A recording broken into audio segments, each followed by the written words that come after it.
up, everybody? This is Lee from Guitar Wishes and Center Stage Entertainment. What we are doing is downtown Charlotte. We are here at the Underground. We've been invited out by Billy Sheehan of the Winery Dogs for an in-depth sit-down interview. Can't wait for you to see that. And hey, right there's the sign, Underground, Winery Dogs. Let's talk to these guys. Hey guys, who are we going to hear this thing tonight? Winery Dogs!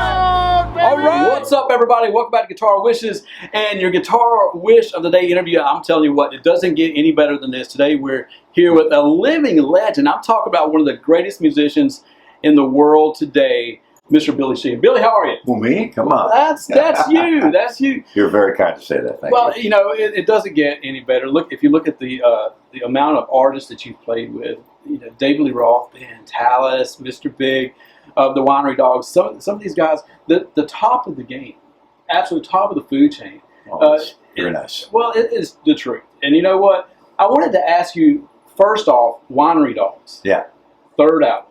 Yeah. Whose idea was this? Did you just call Richie one day? Did Richie call you? Was it in the works for a long time? Or was it just an idea you had suddenly? No, we wanted to do it a lot sooner, but the pandemic was a lot of travel restrictions, and Richie's in California where we knew we were going to do it. So California was really locked down. So when finally things lifted up enough for me and Mike and I to fly out to Los Angeles, we did. Right. And we did it the same way we did our first two records. We got into a little room together. I mean, literally a little room. I mean, the size of this or smaller. Yeah. And Mike's playing a little kid, and the cymbals like right here next to me. And I'm sitting on a little practice amp, and Richie's playing. Yeah. And we just threw out ideas and made a record. So we would have done it sooner, like I said, if we could have. But the moment we did have the opportunity, we jumped on it and got in there. It went very fast, which is always a good sign. Sure. When you're laboring over a chorus or a bridge or what works or what doesn't, it's usually a bad sign. Sure. If it comes automatically and falls together quickly, right. For me anyway, that's usually a good indicator. So we put it together in pretty quick time, went back and did another session, finalized it, and we were done pretty quickly. Well, I follow you on social media. If nobody follows Billy on social media, you see all this stuff that he's doing. You also get some really good recipes, some things that you're a great cook from what thank you. Yeah, well, I'll post some music and I get 10 comments, 12 comments. Hey, pork chops, 1,200 comments. or the cat. The cat usually gets 800 to 1,000 comments. Oh yeah. But and I wanted to back to the Winery Dogs. When you guys get together, do you and Richie both have ideas you throw out, or is it all of us do? Mike does as well. Yeah. You know, Mike's a good arranger, a good song idea man. He's as a drummer, he's one of the most musical drummers I know. I mean, he knows about changes and choruses and what works and what doesn't. So, but we all do. We've all made a ton of records and done a million recordings. So we have enough sense to back off when something's working good by the other guy, and if it's kind of falling apart, to give a suggestion. So it's a real good chemistry that happens between us as writers and recorders as well. And we got the triumvirate. We got the third one, the live performance. Right. Is a real there's a real good chemistry for all three. So we're very, very lucky that it's that way. Sometimes you get one or two of those three. Right. But we got all three, so we hit the jackpot. And so it's easy for us to throw ideas around. We I think for the band, for the song Star, we I'm not sure if I came up with the bass line or Mike started playing a beat and I played the bass line too. I mean, he probably would know. He remembers stuff like that. And Richie just started to, sing and play chords. Next thing you know, chorus, we'll go to, okay, let's go to the G, and then back down and do the line again, and then or the pre-chorus, and then the chorus came pretty naturally. So they all kind of went like that. A couple ideas tossed out. Right. Well, I'm telling you, the new album, my favorite song personally is Rise. I think Rise is cool. Killer. And do you have a favorite on the album? It's hard to. It's like having a favorite child. Right. Which one of your kids do you like the best? But I love Mad World because it's very Motown-y. Yes. And that one chord is very Temptations in that spot, which I love. And Richie is great at that soulful R&B Motown thing. He has such a great voice for it. Right. So that was an early favorite. But everything on there, and all of us felt the same way about it too. It's nice. There are really no conflicts about what should be on the record, how it should. We let Mike sequence it. He's good at sequencing the set list and the record, so he did it. I thought he did a great job. But Mad Mad World for me is a pretty. We're doing it in the set, so great song. And you mentioned Richie. Richie is one of my favorite singers, and when I say that, he's a great guitar player too. But the vocal presence that he has is unbelievable. And I first heard that the very first time I ever heard Richie do anything was the Poison record, Native Tongue, and then after that he went to join Mr. Big. And one of my favorite Mr. Big albums, Get Over It. Some of that stuff. Oh, I love some of those with Richie playing guitar and his background vocals. Yeah. Along with Pat's drum. Oh, it doesn't get any better. Static. Yeah, it was a tough spot for us because the original guy, Paul, leaves, and Richie is fully capable guitar-wise, but the fact that he has a great voice made him a double asset. But we didn't want to have to change members. When one guy quits, what do you do? Either dry up and blow away or continue on. So we kept going. Later on, Paul returned to the band after we took time off and everything. But playing with him on that band was great. And then Pat and I would jam with Richie a lot at the rehearsal place we had in North Hollywood. And I got to go through them all. I got a bunch of cassettes of all kinds of jams and cool things. So I was going to ask you, was that your first time meeting? No, he came over to my house with a bunch of people one time, and I met him early on. He was pretty young and just got to L.A. Had already been there for quite a while. And we kept in touch, and I was always impressed with his playing and voice. And when Mike and I wanted to do a band, as opposed to a side project, so we need a singing guitar player. And I don't know why I didn't think of Richie, because when he plays in town, I would get up and do a song with him. We're always in touch, dear friend. And for some reason, some weird ass mental block happened. So Eddie Truck goes, "You got Richie Kotzen?" I go, "Of course." So we went over to Richie's house one afternoon and just had a little talk and had a good time. And within 20 minutes, Richie goes, "Well, I'll go to my studio." I got a drum kit there and a bass. And a little tiny room again in the house he had before the one he has now. And within an hour, we already had the workings of several songs. So we knew instantly that chemistry was there. We're, again, so grateful that I don't know where it comes from or how it gets there, but it got there, and we're very, very grateful for it. I'll tell you, that first album, you really hear that.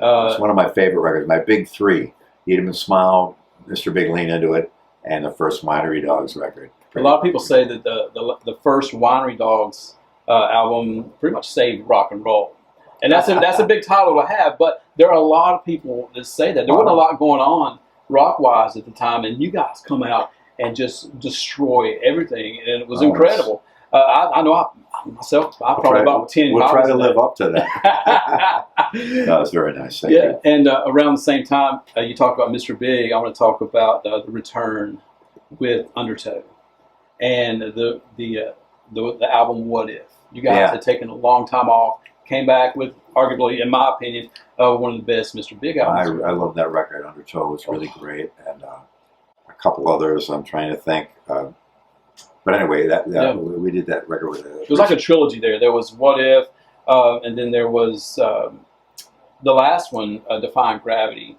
which I see a lot of people knock that CD, but I really like that. We had a little problem with the sound of it. It went to mastering, roaring, and it came back, and we were under a deadline, and we couldn't remaster, and so from that point on, and it's caused problems before. So no deadlines. We'll give it to you when we can give it to you. Yeah. We can't have a label will do a release date, and if it's not ready, it's got to be there and got to be manufactured in time to make that release date. So back up the chain of time. If it's not mastered in time, there's not enough time to manufacture the actual physical product. So boring to most people, those details, but nevertheless, it does impact the whole situation. So unfortunately, we had some sonic problems on that record, but as time goes on, we'll probably remaster it at some point. I think so. Maybe, extract all the goodness that's in there. Well, the goodness is in there. I mean, it really is. I was actually jamming all the way here today.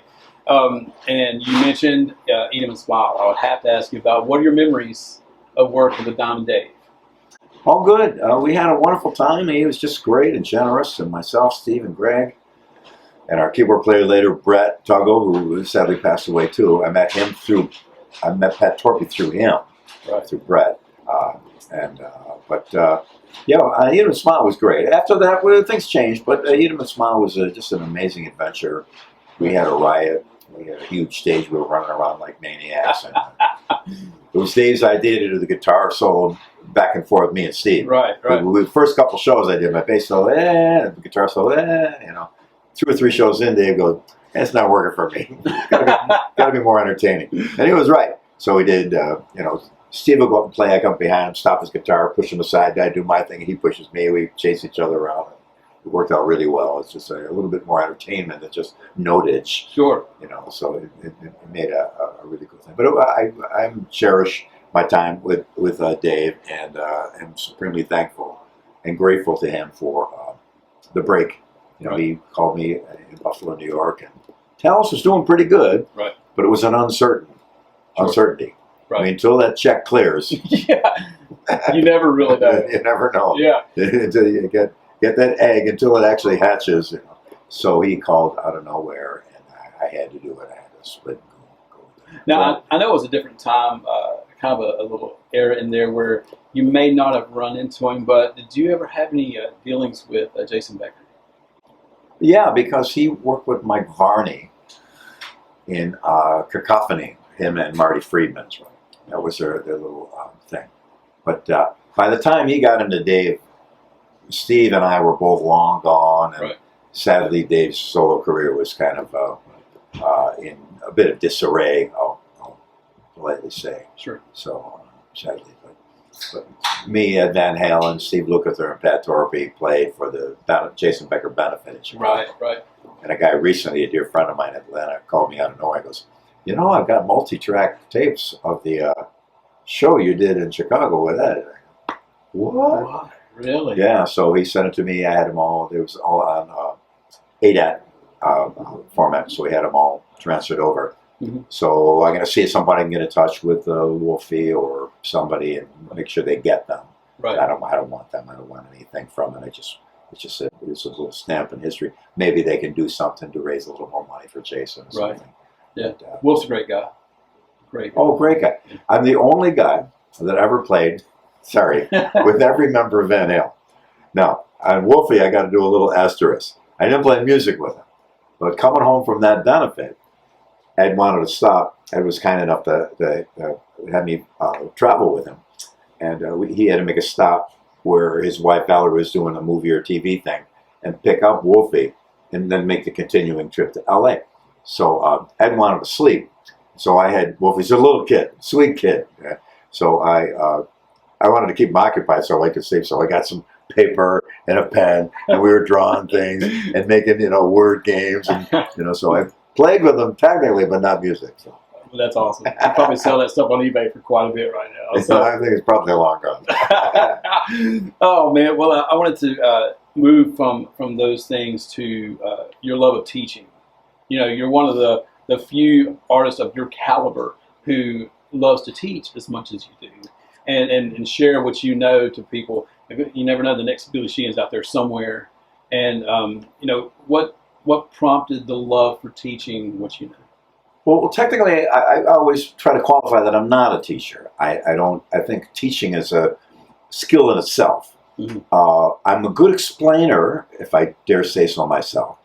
And I've also been through so much on this real estate here, and figured a lot of it out myself, because initially there wasn't a lot of information about how you pluck, where does your thumb go, do you use 1 finger, 2 finger, 3 finger.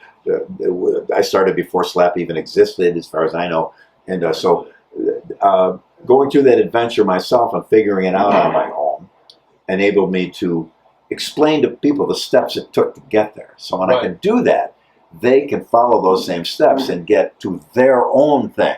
Right. So I like to encourage people to do your thing. You can do my thing if you want, but I'm already here. You got it in you, so why not do your thing? Sure. So I do master classes in that respect, and it's interesting because I do see I always check with people. I say, well, contact me on social media after we're done with the masterclass. Let me know how it's going. Any further questions, I'll work with you again. The masterclass lasts for about an hour. We videotape it so they can review it. And almost everybody has noticed and made note of and told me about a massive change for the good for what they were doing. And that I'm supremely happy about. And I see many times an aha moment when I'm sitting down with a player and explaining, this is why, because blah, blah, blah, blah. Okay, this is, and all of a sudden I see them go, oh, I get it. And some guys that have been significant players, been in recording bands and toured and stuff like that, but they just want to like fine tune. And beginners too, absolute beginners. And one guy that didn't even play bass, he just wanted to sit down and talk for a while. We had a wonderful time. But and just see that moment where they, oh, I get it, because I had one of those moments. Sure. Some guy taught me the modes, and I didn't get it. And okay, they're the same scale but different. I don't get it. And he had his PhD in analytical philosophy. His name was Chris Forsyth, brilliant guy, brilliant player. So I was actually on stage playing one night after that, and it hit me while I was on stage. I'm playing away, and all of a sudden, oh, I get it. Oh, all the way up and down the neck. So I was wondering, how can those guys do those jazz chords? How can you ever remember that many chords? There's a reason why. It all makes sense now. Yeah. And so having an aha moment myself of that significance for me, because it really opened things up for my playing. Right. Being able to bring that about in someone else, I'm very, very pleased to see. I love helping fellow musicians, not only as far as playing goes, whatever I can help them with, but also gear and bass setup and stuff. I did a YouTube video how to make a cheap bass play great, and my strap video where I'm hammering the grommets in, and people are looking at my hands like, oh God, don't do it. But yeah, I'm kind of a hands-on. Do most of my own work other than fret work. That's gonna be my next challenge. So I like to help my fellow players in any way I can. Bass players is a pretty good community. Yes. Drummers too. Guitars are a little bit at each other's throats, but most of the ones I know are cool. So. Yeah. Well, back to your practicing, and I wanted to ask you a question about practicing. Did you ever notice a point in your career? I mean, let's face it, you're one of the top bass players in the world, and your skill set's amazing. Have you found a point where you go from practicing to get better to just maintaining what you already know? Yeah, I do both, because you have to do both. Because if you don't maintain it, I got in here today around 11:30 and sat here for hours. Yeah, just getting up to speed. But as you do that, you also notice, oh wait, here's the thing I didn't know about before. Every time I sit down, I find out some new thing. And every time I say that, I think in the back of my head, is that really true? And every time I do, it really happens. I find this new thing that I didn't know before. Right. Almost every single time I sit down to practice. So there's an art to practice, and there's several facets of it. There's maintaining what you have, recovering what you had and forgot, discovering new things, and then working them in so you can get them on stage and play them. Sometimes that's a long gap. Right. The solo in Mad Mad World had this oddball hammer up. It had a double thing there, and when I recorded it, I just did it. I didn't even think about it. Right. So when I heard it played back, and I want to learn that solo and play it live rather than just improvising over, because I felt it was kind of part of the song. Sure. It took me days to figure out what the heck that was, because I remember how I fingered it or where it was on the neck, and so that's what I mean by getting it to the stage from sitting in your practice spot, whatever. That's another thing too. But there's quite an art to practicing, and I explore it quite a bit and work at it really hard. Anytime I have a pattern, I'll find myself in the pattern, and I'll say to myself, great, okay, now do it backwards. Ooh. Wow. And then I got to chip through, slog through the mud and figure it out. Okay, I got it now. And then, okay, now do all of it backwards. Oh, maybe start again. And sometimes, for some players, that may not be productive. And I think every player has to understand what his practice thing is best for him. Dennis Chambers, amazing drummer. I play with him in a band called Niacin. Probably one of the greatest musicians I've ever known. And he doesn't practice. And I remember famously he did a drum clinic. He told me the story. And he goes, and somebody raised their hand. I go, is it true you don't practice? He goes, yeah. And people are like, come on, he's got to practice. He goes, no, I'll prove it to you. He goes, here, watch, let me do a little survey. He goes, all right, how many of you guys have problems with your playing? Raise your hand. So everybody raised their hand. He goes, all right, how many of you practice? Everyone, see? That was his point. But, comedy aside, I don't think he really does practice. He's just got this thing. And it depends, that's why I mean, depends on the player to know what kind of practice routine is going to work for you. Some people, they just get up on stage, do the thing, it's fabulous, we're good. Yeah. Some people need to practice really hard and tough and long, and they're still having a hard time. Right. So I try to explain some of the practice techniques in my clinics and master classes, what I do and why. Right. Generally, I'll take any movement and pull the components of it apart and do them one by one so I can see which fingers are strong or weak, strengthen up the weak spots, reinforce the strong spots so I can play what I want to play, but it's complicated, boring, and long, and I've talked about it way too much already. Well, so the attitude base that you're holding here, of course, your signature series, we mentioned briefly about the BB 3000 made by Yamaha quite a few years back. Still serving the purpose, or is there something new on the horizon? I love it. That's what I use. It's basically modeled after my old P bass, which I made many, many modifications on. Right. Though these modifications on this one were done professionally by actual luthiers, so it's not the Dremel Moto Tool version of the bass. But the neck we modeled after that P bass, which had a 68 Telecaster neck on it, so it's a big fat neck. Mm-hmm. And people sometimes get afraid of it. Oh, my hands are small. It doesn't matter how big you're. That's one thing I would show. Well, I can't make this stretch. Well, bring your elbow in. There's your stretch all day. All day long. No problem. Yep. I mean, you never need to do that anyway. I mean, if once in your entire career you need to do that, or you can do it the easy way and do it like that. So it's all kinds of ways to skin a cat. It's got the hip shot D tuner on it. Yep. Essential to drop that low thing down to a D. The dual output thing on my original P bass, I loved it. But before I got the P bass, they gave me an EBO bass to have until the P bass got shipped. Sure. And the EBO bass had this big, fat, giant chrome humbucker here, super deep low end. Yeah. So when I got the P bass, I go, man, I love it. That's the standard by which all those are judged. But I missed that low end. So I wrote to Gibson, put the big old fat Gibson pickup there. Didn't know how to wire two pickups to one, so I just made an extra hole. This would normally have a tone control here. I got rid of that. So it's volume for this, tone and volume for that, output for this, output for that. Go to 2 amps. Initially, before I could afford 2 amps, I had it in 2 channels. Right. On my Fender Super Bassman. Super Bassman, yeah. And then eventually got 2 amps. Right. And one does all the squeaks and distortion, screaming, and super clean also, varied between the two. And this just is that sine wave, low end, deep and dark, and travels through. We played an outdoor show in Texas, and we didn't even sound check yet, and the cops were already there. All right, so I wanted to go into your answer really quickly. Now, the first time I met you, it was during the first Winery Dogs tour. I was just hanging out back, and you said, I asked you what amps you were using. You said, come in and I'll show you. So we went in and you showed me all the brand new Hartkey stuff that you were playing. Yeah. Now, famously, an Ampeg guy up until Hartkey. Now, still happy with the Hardkeys? How are they doing? Oh, I love those amps. Those are so I'm using the new Class D, the 8500. They weigh 8 pounds.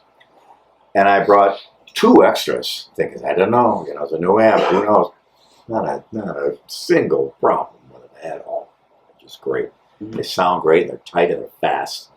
And it was never much of a, I used SVTs for years. What I used after the initial ones in the 70s, after that I used all pro audio, and then I went back to Ampeg again when St. Louis Music bought them. Right. But the new SVT4 Pro had a solid state power amp, which I like, because they're fast.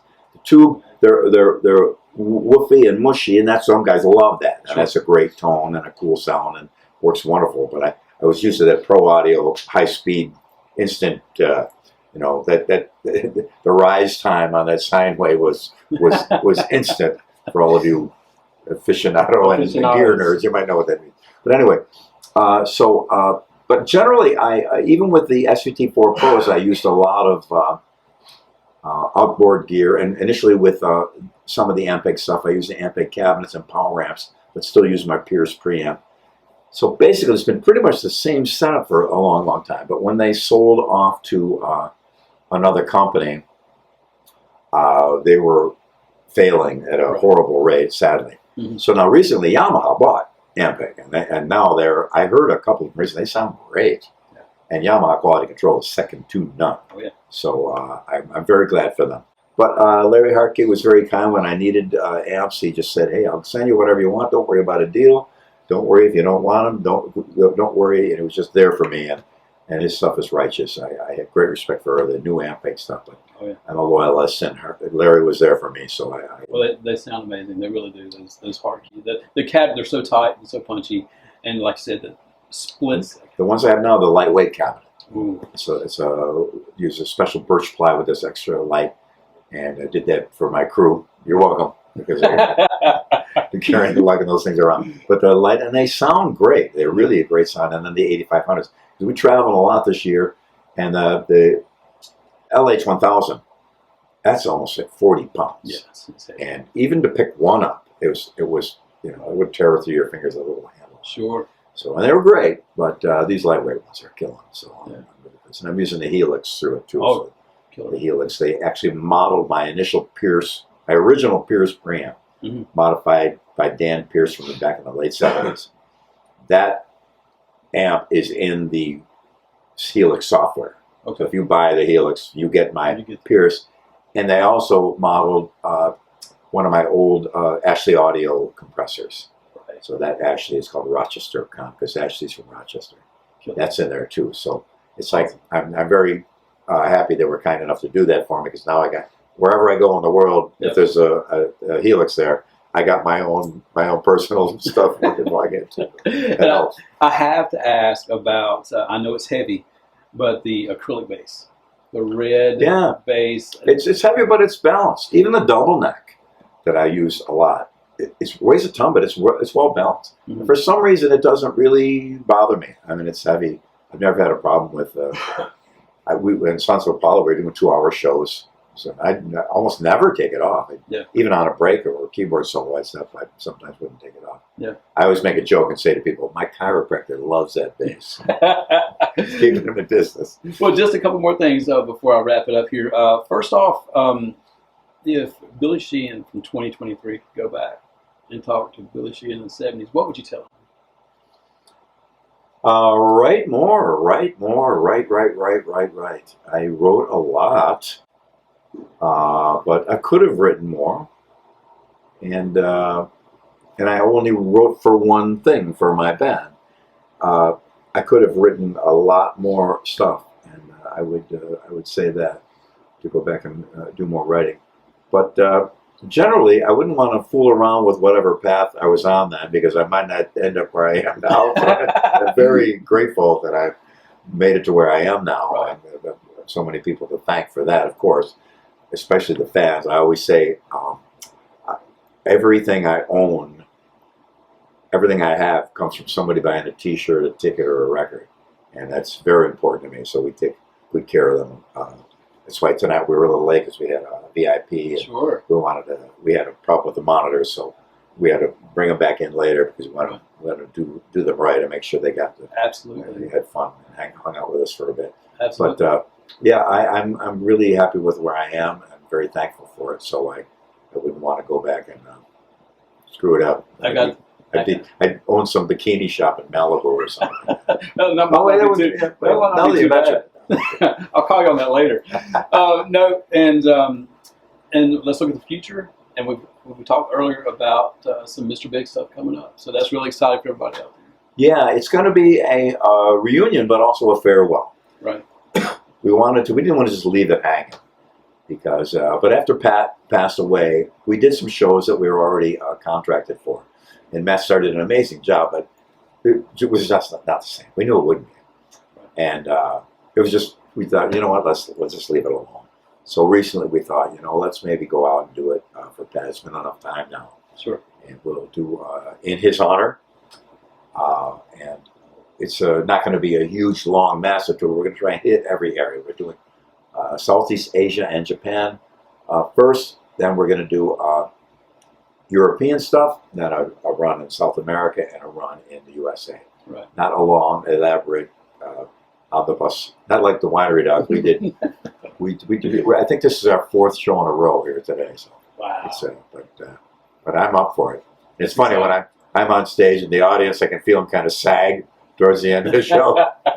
Hey, you young kids, come on, keep up with us. That's exciting. Everybody check it out, and Mr. Big Stuff's going to be incredible too. So, and we had a couple of questions that were sent in to us, just a couple of rapid, quick fires I want to ask you about. Did you ever have the opportunity to work with Frank Zappa? No, but I met him, and he was a huge influence on my early years. From Freak Out, the very first record, to Absolutely Free, Only In It For The Money, Uncle Meat, all those. Steve Vai and I can sit and recite entire records, recite the dialogue, and sure. You know, mouth the music. That's how. It was a big influence on my life too, because he had a real great philosophy, and was an amazing musician. I learned about Odd Time from listening to Frank in many ways, smooth versions of Odd Time. And then Steve told me that he had considered getting in touch with Steve and I and have us join him on some music. Really? Unfortunately, he passed away before that was allowed to happen. But when Steve told me that, I was over the moon, because that would have been the full circle of my life, you know, just to come back to. But what a wonderful guy, and what a great artist, and I still listen to him very often. Wow. Well, and somebody else wanted to know, during the early years of Mr. Big, Eric Martin was actually part of a group that provided music for Sega video games. Could be. And they wanted to know if you played on those Sega video games. No. Okay. No, I'm not on any games that I know of. Not that I know of. And lastly, the last one is about Steve. Yeah. They want to know if you and Steve still talk, if there's any plans for you guys to do anything in the future. Well, no plans, but Steve, myself, and also Greg Bissonette, we're like brothers. It's hilarious. So the holidays, for years we got together. We all lived in LA. I moved in Nashville now, but I may make a special trip back to our Christmas reunion. We did it with Brett Tuggle too. Again, so sadly we lost him, our keyboard player.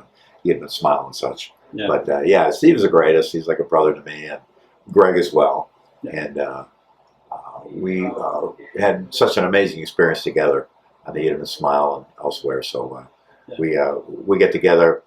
If there's a glass of wine or two, the stories start coming hot and heavy. Oh man, it is hilarious. To be a fly on that wall. Oh my God, it's so funny. Yeah, one day I should get a little secret little voice recorder. Hey, how you guys doing? Just get a recording of that, because we got some. We have one of them. Steve's just one of the sweetest, most wonderful guys I know. What an amazing musician. Greg Bissonette, when I talk about quality people, I say, man, he's high quality. He's like almost Greg Bissonette class as far as quality. When you use a person as a bar, that says a lot. He really is a wonderful guy. And Brett was too. Brett was. We were sad to lose him. Amazing keyboard player. Yeah. All that. So great memories. We're going to keep rocking on. Right on. That's right. Everybody, this is Billy Sheehan. Billy, I can't thank you enough, man. My pleasure. Thank you. All right. We can't wait for the show tonight. And if you want to know more about Billy, he's all over. He's everywhere. So check it out. The Winery Dogs 3. If you haven't checked out the first 2, please go check those out. Hot Streak and the first one. Of course, all the Mr. Big stuff. Take a look and keep up to date with Mr. Big stuff. The new tour coming up, and of course, everything going on with those guys. And for everybody here, I'm Lee. This is Billy. We're out. Gracias.